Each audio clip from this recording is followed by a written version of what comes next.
입소 첫날 나는 방 배정을 받고 짐을 풀었다. 방은 깔끔했고 창문 너머로 바다가 살짝 보였다. 이곳에서 다시 시작할 수 있을까? 그런 생각을 하는데 복도에서 누군가 인사를 건넸다. 처음 뵙네요. 혹시 속초분이세요? 그의 목소리는 낮고 차분했다. 하얀 셔츠에 회색 카디건을 걸친 말수가 적은 사람이었다. 아니요, 서울에서 왔어요. 남편과 자주 왔던 곳이라. 그 말에 그는 살짝 웃었다. 아주 조용하게. 저도 비슷해요. 함께 했던 사람이 먼저 떠났고 그 사람과 추억이 많은 이곳에서 혼자가 됐죠. 그의 말에 마음이 조금 움직였다. 나만 이런 건 아니구나. 이곳에도 나처럼 시간을 견뎌온 사람이 있다는 생각에 왠지 모르게 위로받는 기분이 들었다. 그날 저녁 식당에서 다시 마주쳤다. 그는 먼저 내게 자리를 권했다. 혼자 드시기 불편하시면 함께 하시죠. 그리고 둘이 앉아 조용히 밥을 먹었다. 많은 말은 없었지만 이상하게 어색하지 않았다. 그의 눈에는 깊은 바다가 있었다. 파도가 잔잔해 보이지만 그 안엔 셀 수 없이 많은 이야기가 숨어 있을 것 같은 눈. 며칠이 지나면서 나는 그와 마주치는 일이 잦아졌다. 식당, 도서관, 정원. 우연처럼 보이지만 어쩌면 서로 무의식적으로 찾고 있었는지도 모르겠다. 어느 날 아침 그는 나에게 말을 걸었다. 산책 좋아하세요? 해질 무렵에 호숫가를 걷기 좋아요. 그 말에 나는 망설이지 않고 고개를 끄덕였다. 그와 함께 걷는 길은 말없이도 마음이 편안해지는 길이었다. 노란 해가 나무십 사이로 스며들고 잔잔한 바람이 머리카락을 스치며 지나갔다. 예전엔 늘 누군가와 함께 걷던 길이었는데 내가 혼잣말처럼 중얼이자 그는 조용히 말했다. 그 사람이 없어도 그 기억이 당신을 따뜻하게 해줄 겁니다. 나는 그 말에 잠시 멈춰 섰다. 따뜻하게 해줄 것이라는 표현. 그건 단순한 위로가 아니라 그가 스스로 겪은 감정이 담긴 말이었다. 그는 나를 쳐다보지 않았다. 그저 앞을 보고 걷고 있었지만 그 순간 나는 알았다. 그도 상실을 이겨내려 노력하고 있다는 것을, 그리고 그 싸움을 아주 조용히 품위 있게 해내고 있다는 것을. 그날 밤 나는 침대에 누워 낮에 걸었던 길을 다시 떠올렸다. 왜일까? 그와 함께한 짧은 시간들이 내 지난 몇 달보다 더 긴 여운을 남긴다. 그 사람과 걷는 길은 마치 내 마음을 덜어내는 길 같았다. 묵직한 감정을 조금씩 내려놓을 수 있는 길. 그날은 비가 내렸다. 실버타운의 정원에 사람 그림자가 사라지고 창가에 빗방울이 톡톡 떨어졌다. 나도 모르게 커튼을 젖히고 밖을 내다보았다. 비 오는 날은 이상하게 더 그립네요. 그가 어느새 내 옆에 와 있었다. 우리는 아무 말 없이 한참을 창밖을 바라보았다. 그의 손이 커피잔을 감싸고 있었다. 그 손등엔 세월이 선명히 새겨져 있었다. 검버섯 몇 개, 얇아진 피부, 그리고 굽은 마디. 하지만 이상하게 그 손이 따뜻해 보였다. 요즘은 이곳이 조금 익숙해지셨어요? 그의 질문에 나는 잠시 멈칫했다. 익숙해졌다고 말하긴 어려웠다. 여전히 아침에 눈을 뜨면 여기가 집인가 싶은 혼란이 밀려왔다. 사실 아직도 꿈꾸는 것 같아요. 어느 날 갑자기 다시 일상으로 돌아갈 수 있을 것 같은. 내가 솔직하게 말하자 그는 고개를 천천히 끄덕였다. 저도 그랬어요. 혼자 남은 아침이 너무 낯설고 누군가 차려줄 것 같던 밥상이 사라지고 내 목소리를 기억하는 사람도 없을까봐 무서웠죠. 그의 말에 내 가슴 어딘가가 묘하게 찡해졌다. 나만이 아니었구나. 이 고요한 공간에 이렇게 많은 외로움이 숨어 있었구나. 그는 나를 향해 작은 미소를 지었다. 이제는 누군가와 커피를 마시는 이 시간이 하루 중 가장 좋은 시간이에요. 그 말에 나는 처음으로 진심 어린 웃음을 지었다. 창밖의 빗소리가 여전히 귓가를 두드렸다. 하지만 그 순간 마음은 조금 따뜻해졌다. 그의 손등 위에 맺힌 오래된 계절처럼 나의 외로움도 조용히 스며드는 중이었다. 그날은 햇살이 좋았다. 며칠째 내리던 비가 그치고 실버타운 정원의 장미가 활짝 피었다. 나는 오랜만에 산책을 나갔다. 그리고 그도 같은 길을 걷고 있었다. 좋은 날씨네요. 그가 먼저 말을 걸었다. 내가 고개를 끄덕이자 우리는 말없이 걸었다. 정말 이상하게도 그의 옆에 있으면 침묵조차 어색하지 않았다. 걷다 보니 작은 연못 앞에 도착했다. 물 위엔 나무잎들이 떠 있었고 한 마리 새가 그 위를 스치듯 지나갔다. 그 순간 그가 조심스럽게 말했다. 여기 오기 전에 아내와 자주 연못 산책을 했어요. 그 사람은 꽃을 좋아했거든요. 장미보다 수국을 더. 그는 멈춰서서 한참 동안 연못을 바라보았다. 나는 무슨 말을 해야 할지 몰라 조용히 그의 옆에 섰다. 어쩔 땐 그 사람이 나보다 먼저 떠나서 다행이라는 생각도 들어요. 이런 외로움, 그 사람은 몰랐으면 하니까요. 그 말은 내 마음을 깊이 흔들었다. 사랑이 그렇게 끝나고 나면 남은 사람은 어떻게 살아야 할까?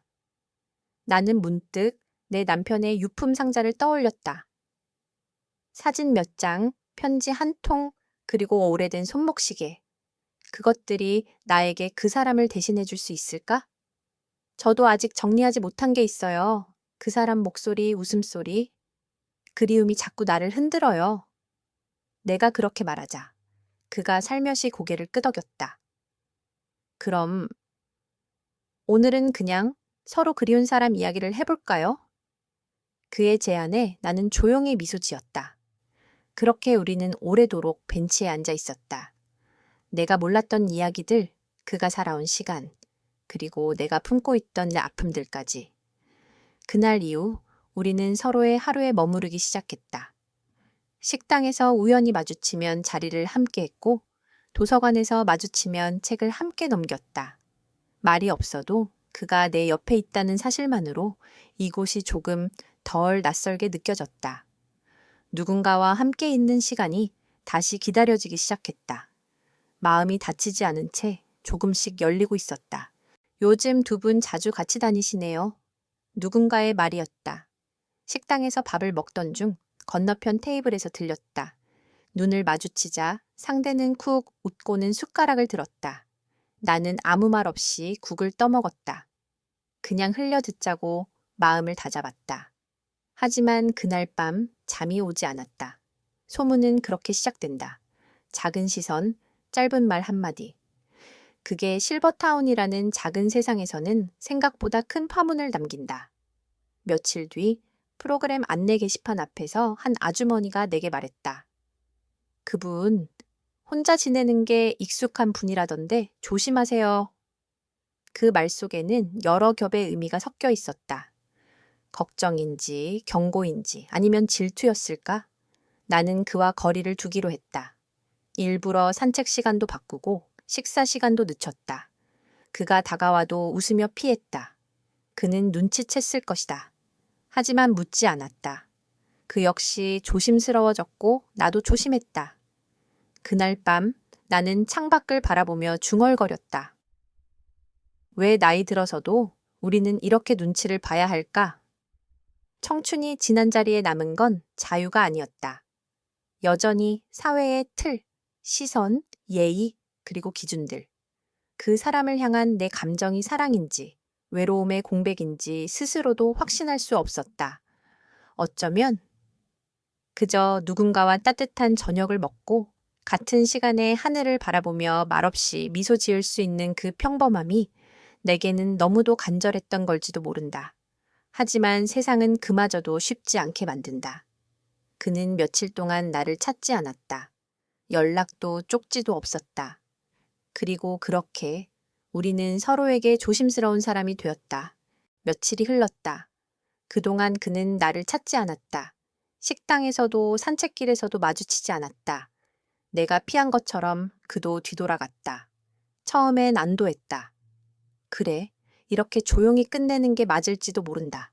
하지만 이상했다. 문득문득 그의 얼굴이 떠올랐다. 조용히 내 손에 간식을 건네던 따뜻한 눈빛, 책을 읽다 내 쪽으로 살짝 기울이던 몸짓. 그 모든 순간이 불쑥불쑥 떠올라 나를 멍하게 만들었다. 그날도 그런 날이었다. 평소보다 일찍 복도에 나섰고 우연히 어쩌면 운명처럼 그가 벤치에 앉아 있는 걸 보았다. 그는 나를 보자 놀라지도 반기지도 않았다. 그저 조용히 말했다. 괜찮으셨어요? 나는 고개를 끄덕였지만 가슴이 묘하게 저려왔다. 소문이 무서우셨나 봐요. 그의 말에 순간 눈물이 맺혔다. 아니요, 그냥 조금 복잡해서요. 나는 변명 아닌 변명을 내뱉었다. 그는 한참을 나를 바라보다가 말했다. 저는 그런 말들 중요하지 않아요. 중요한 건 우리가 같이 있을 때 편안했는지 아닌지. 그거잖아요. 나는 숨을 멈춘 채 그를 바라보았다. 그의 눈빛에는 어떤 요구도 기대도 없었다. 그저 진심만 있었다. 그런데 그 편안함을 제가 깨버린 것 같네요. 내가 조용히 말하자 그는 살짝 웃으며 고개를 저었다. 아니요, 아직 깨진 게 아니에요. 우리가 원한다면 다시 천천히 이어갈 수도 있잖아요. 그 순간 마음속에 작은 불빛이 켜졌다. 희망인지 위로인지 혹은 다시 시작될 용기인지 나는 조심스레 물었다. 같이 커피 드실래요? 그는 잠시 놀란 표정을 지었지만 곧 잔잔히 웃으며 말했다. 좋죠. 오늘은 제가 타드릴게요. 진하게. 우리는 다시 나란히 걸었다. 아직은 조심스러운 거리. 하지만 마음은 조금 더 가까워졌다. 우리는 커뮤니티 라운지 한쪽 창가 쪽 조용한 테이블에 앉았다. 바깥엔 늦가을 햇살이 살며시 커튼 사이로 스며들고 있었다. 그가 먼저 입을 열었다. 사실 나도 이곳에 처음 올 때 아무한테도 마음을 열지 않으려 했어요. 괜히 다정해졌다가 또 잃을까봐. 그의 목소리는 담담했지만 그 안엔 오래된 슬픔이 묻어 있었다. 아내가 많이 아팠어요. 간병만 몇 년 했죠. 그렇게 떠나보내고 나니 사람을 다시 믿는 게 두려워지더군요. 나는 그 말에 자꾸만 목이 메어왔다. 저도요. 작은 목소리로 대답했다. 남편과 40년을 함께 살았는데 막상 혼자가 되고 나니 내가 뭐가 좋은지도 모르겠고 살아있는 이유도 흐릿해졌어요. 그는 고개를 끄덕이며 말없이 내 컵에 커피를 따라주었다. 여기 와서도 늘 누군가가 날 평가하는 느낌이었어요. 처음엔 그냥 조용히 지내려고 했죠. 그런데 당신이 자꾸 눈에 밟혔어요. 그 말에 나는 고개를 들 수 없었다. 왜요? 입술이 먼저 물었다. 그는 웃으며 말했다. 당신은 말이 없는데 표정에 다 쓰여 있더라고요. 가끔 창밖을 바라볼 때 그 외로움이 꼭 내 거 같았어요. 내 눈에 눈물이 고이기 시작했다. 이 사람은 내가 말하지 않아도 나를 이해하고 있었구나. 근데 무서웠어요. 나는 털어놓았다. 다시 누군가를 좋아한다는 게 그 마음이 너무 낯설어서요. 그는 한참을 말없이 있다가 조용히 손을 내밀었다. 낯선 건 천천히 익숙해지면 돼요. 도망치지 말고 같이 느려도 걸어가요. 우리. 나는 그 손을 바라보다 조심스럽게 내 손을 올렸다. 마치 오래전부터 준비돼 있었던 것처럼 자연스럽게 맞닿았다. 햇살이 우리를 감쌌다. 말보다 깊은 공감, 상처를 마주한 진심. 그날 우리는 처음으로 서로를 완전히 바라보았다. 그날 이후 우리는 자연스레 함께 있는 시간이 많아졌다. 아침 산책길, 식사 시간, 작은 음악회 자리까지 마치 오래전부터 곁에 있었던 사람처럼 낯설m 없이 편안하게. 사람들은 슬며시 수군거리기 시작했다. 저 둘 요즘 자주 붙어 다니지 않아요? 아니, 저 나이에 무슨 연애야. 그래도 잘 어울려. 보기 좋아.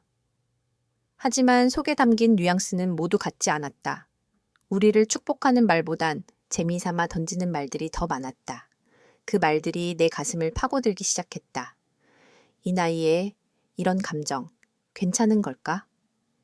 그날 오후 정원 벤치에서 조용히 앉아있던 나를 그가 찾아왔다. 무슨 일 있어요? 그는 내 표정을 읽은 듯 부드럽게 물었다.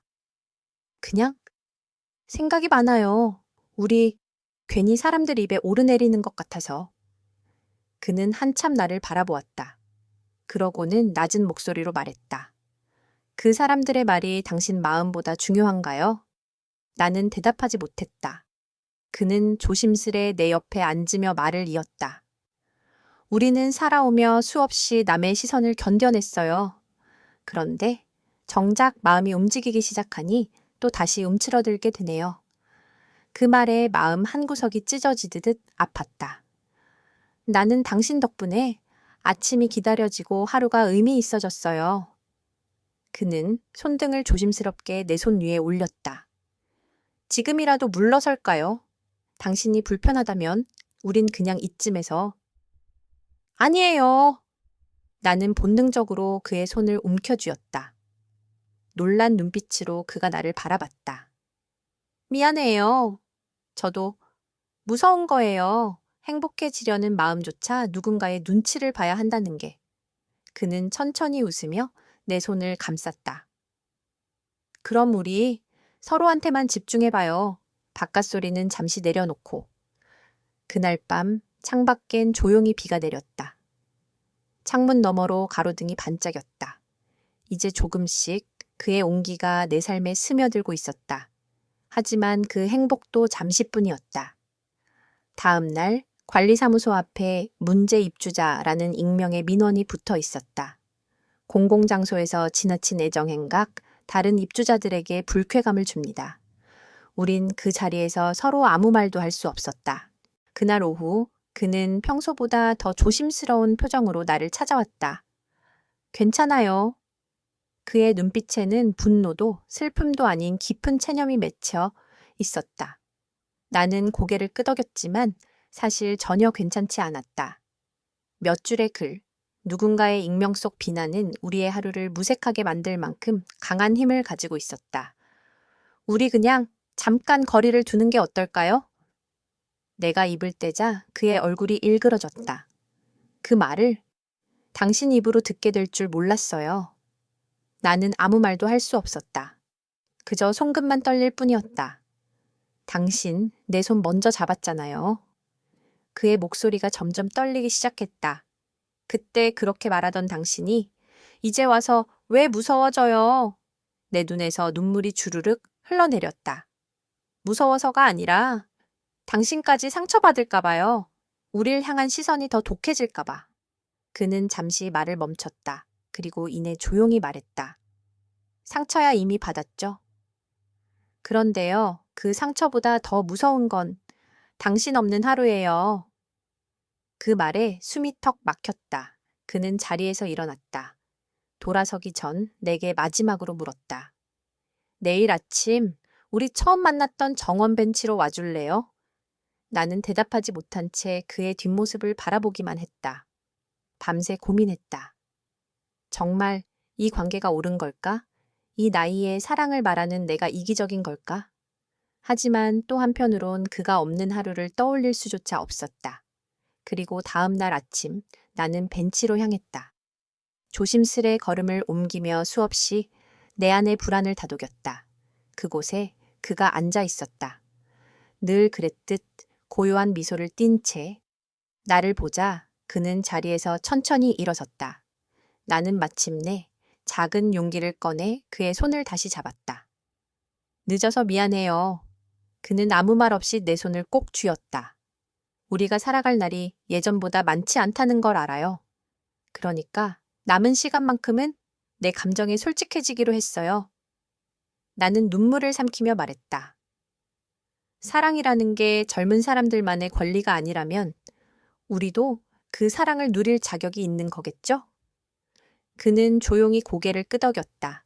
그리고 그날부터 우리는 다시 함께 걷기 시작했다. 누구의 눈치를 보지 않고 누구의 허락도 받지 않고. 이제 나는 안다. 이 삶의 마지막 장이더라도 그 사람과 함께라면 충분히 아름답게 끝맺을 수 있다는 걸.